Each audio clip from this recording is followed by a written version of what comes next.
नमस्कार, मैं doctor Meenakshi Sota, director department of obstetrics and gynaecology, Cloud nine hospital sector 47 से आज आपको प्रेगनेंसी जब 40 वीक्स कंप्लीट कर जाती है, मतलब आपको जो डेट डॉक्टर ने दी है, अगर वो प्रेगनेंसी उस डेट को पार कर जाती है तो प्रेगनेंसी में क्या प्रॉब्लम हो सकती है उसके बारे में कुछ बताना चाह रही थी।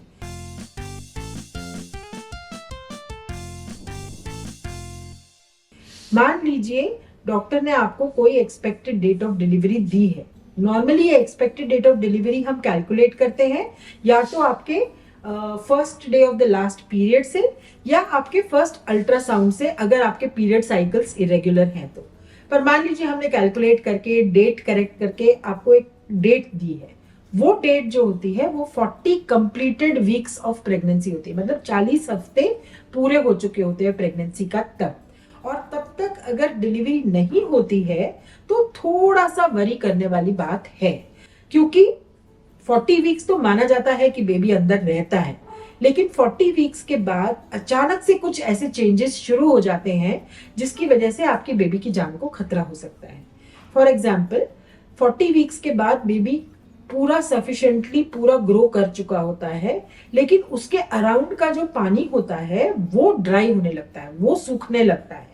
और अगर बेबी के अराउंड जो पानी है वो सूखने लगता है तो बेबी की जो कॉर्ड है, अम्बिलिकल कॉर्ड जिसको हम कहते हैं, जिससे कि बेबी को ऑक्सीजन और खाना मिलता है, वो कॉर्ड जो है वो बच्चेदानी की दीवार और बेबी की पीठ के बीच में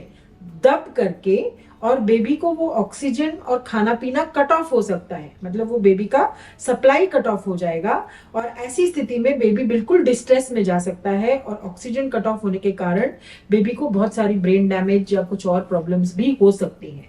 तो जब भी प्रेगनेंसी 40 वीक्स टच करती है तो आपके डॉक्टर आपको इमीडिएटली बोलेंगे कि आप एडमिट होइए, ताकि हम आपको पेन्स इंड्यूस करके, पेन शुरू करा करके और नॉर्मल डिलीवरी करने की कोशिश करें। कई बार क्या होता है, नॉर्मली जब लेबर शुरू होता है तो उसमें क्या होता है, उसमें बेबी एक सिग्नल देता है मदर को, मदर की ब्रेन को, कि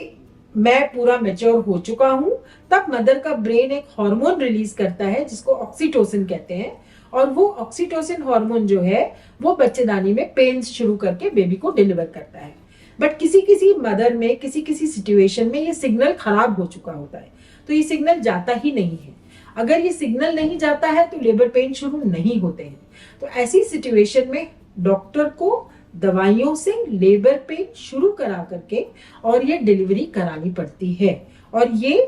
अगर हम 40 वीक से और आगे जाते हैं, जैसे कई बार ये भी कहा जाता है कि हम 42 वीक्स तक भी वेट कर सकते हैं, बट 40 से 42 वीक्स तक वेट करने में थोड़ा सा रिस्क बेबी को बढ़ जाता है, क्योंकि एक तो फीटल डिस्ट्रेस होने के चांसेस ज्यादा होते हैं पानी सूखने की वजह से, और दूसरा तो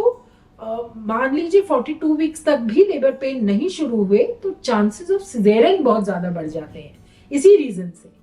तो बेटर ये होता है कि 39 और 40 वीक्स के बीच में आप अपने डॉक्टर से मिल लीजिए, अल्ट्रासाउंड करा लीजिए, पानी अगर ठीक है, सब कुछ ठीक है, तो एडमिट होकर के अपने डेट और टाइम और अपनी कन्वीनियंस से ड्रिप शुरू करा करके, पेन्स इंड्यूस करा करके और नॉर्मल डिलीवरी के लिए ट्राई कीजिएगा। और अगर मान लीजिए नॉर्मल नहीं होती है किसी वजह से तो सिजेरियन हो जाएगा, बट कम से कम आप और आपका बेबी दोनों सेफ रहेंगे। बट अगर आप वेट करते हो और 42 वीक्स तक आते नहीं है तो चांसेस ऑफ सिजेरियन इस सिचुएशन में बहुत ज्यादा होते हैं। पानी इतना ड्राई हो चुका होता है कि हम आपको नॉर्मल डिलीवरी के लिए ट्राई भी नहीं कर सकते। अगर ट्राई करेंगे तो कॉर्ड कंप्रेशन, कॉर्ड दबने के चांसेस बहुत ज्यादा होते हैं, और हो सकता है कि आपका बेबी ऐसी हालत में पैदा हो कि मतलब फिर वो जिंदगी भर के लिए एक लायबिलिटी बन जाए।